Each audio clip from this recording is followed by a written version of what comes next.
Juma Lokole siku ya leo amezungumzo kubwa sana mitandaoni baada tu ya kuzungumza taarifa inayomhusu mwanadada Hamisa Mobeto pamoja na mume wake Stephano Ziki.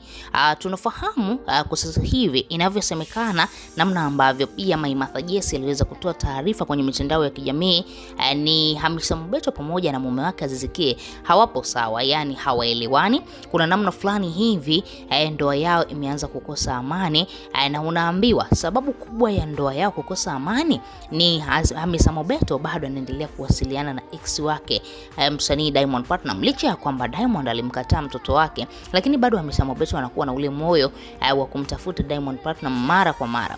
Na unaambiwa Aziz Ki alishamwambia Hamisa kwamba huyu mtoto Dylan ni wa kwangu, sitamani tena uendelee kuwasiliana na Diamond Platnumz, na ni kitu ambacho alishakizungumza na kikao kimeisha kabisa moja kwa moja. Lakini baadaye ikatokea Hamisa bado akaendelea kuwasiliana na Diamond Platnumz, lakini yote tunaweza kusema bado mtoto ataendelea kuwa ni wa msanii Diamond Platnumz, licha ya kwamba Aziz Ki ameamua kusimama kama baba. Sasa Juma Lokole anakuambia kumetokea mgogoro mzito sana katika ndoa ya Hamisa pamoja na Stephano Ziki, na kuna mambo mengi sana ambayo watu wengi hawayafahamu yanayoendelea.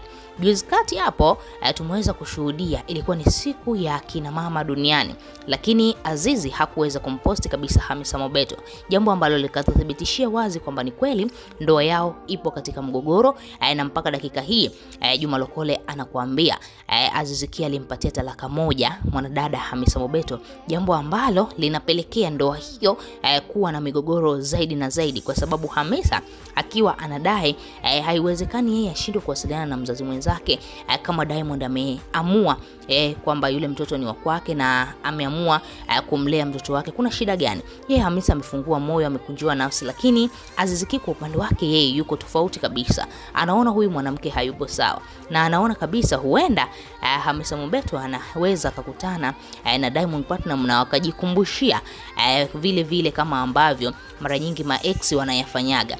Na tunakumbuka kuna taarifa ambayo Maimartha aliweza kuizungumza. Kuna kipindi kile kipindi ambacho Diamond alienda kufanya show yake kule Mwanza ya Retro Tour. Inasemekana kwamba Hamisa Mobeto alikuwa kule Mwanza, na alivyokuwa kule Mwanza walikutana kwenye hoteli ambayo Diamond Platnumz yupo.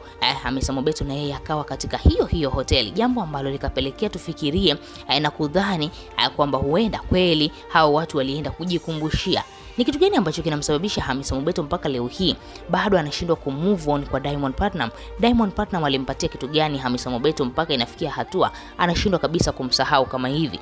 Wewe kama shabiki una lipi la kuzungumza? Tuachie maoni yako, lakini pia nikukumbusha ambaye bado hujasubscribe, bonyeza maandishi mekundu andika neno subscribe, na utakuwa umejihakikishia kupata kila habari ambayo ina trend ndani na nje ya nchi ya Tanzania.